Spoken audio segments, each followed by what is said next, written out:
Ah, Mrs. Hudson, with our tea.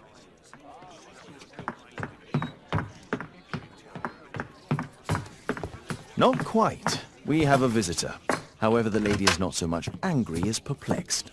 Good day to you, gentlemen. My name is Mary Sutherland. I have come to you, Mr. Holmes, because I would give everything I have to know what has become of Mr. Hosmer Angel. Why the haste, Miss Sutherland? Mr. Hosmer Angel has disappeared, and my father, Mr. Winterbank, will do nothing. It makes me so angry.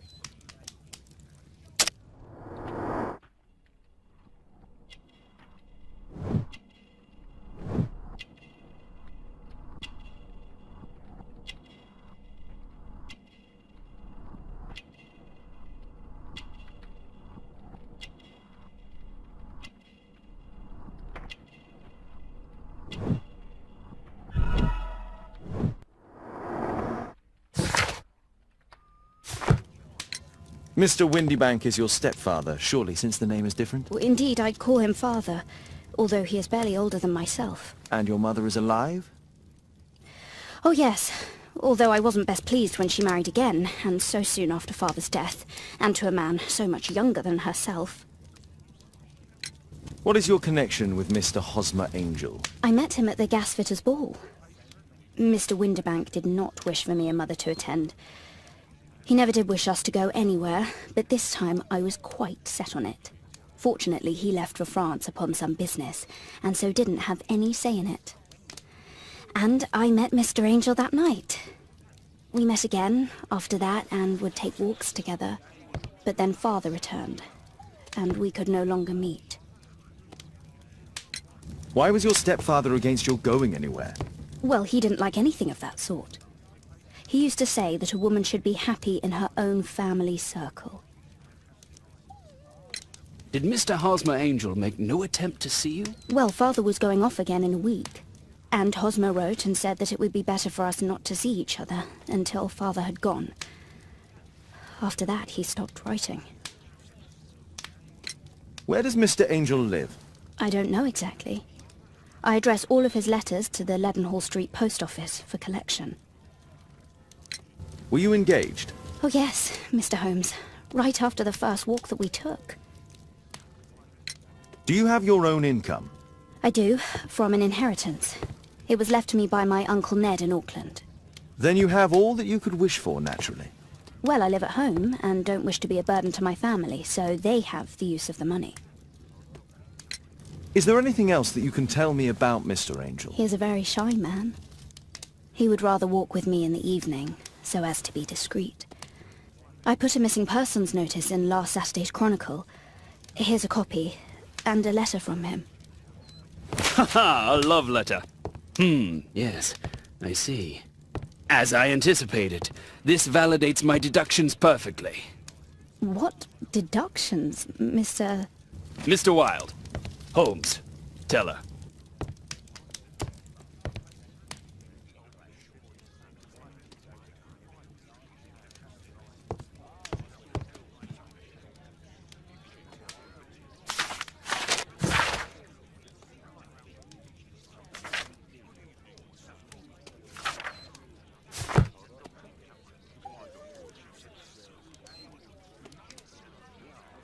This is strange. The love letter is typewritten.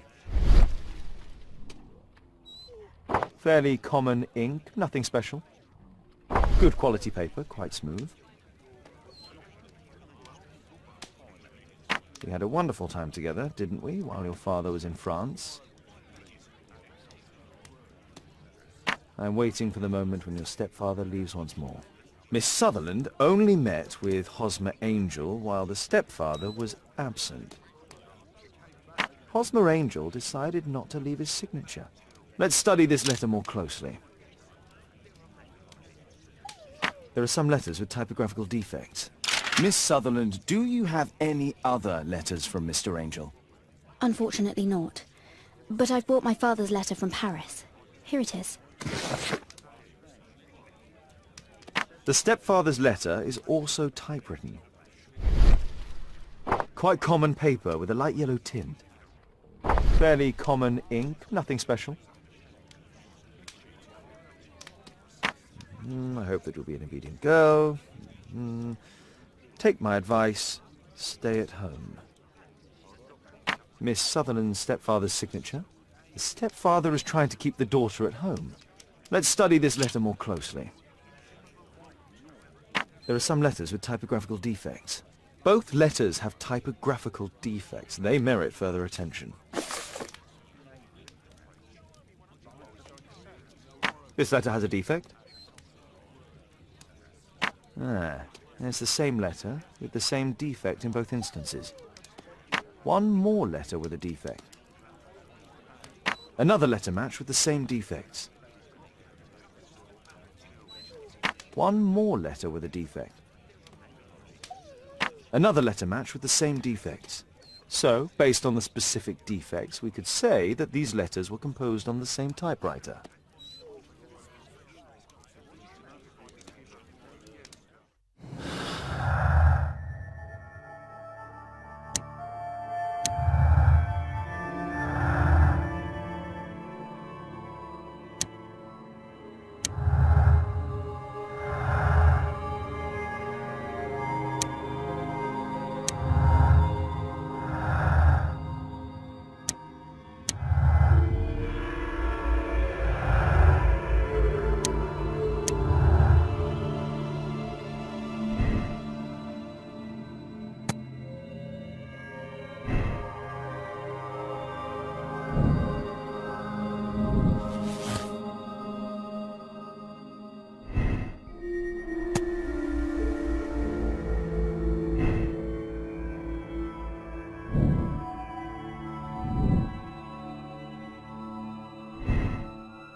You should try to let Mr. Hosmer Angel vanish from your memory, as he has done from your life.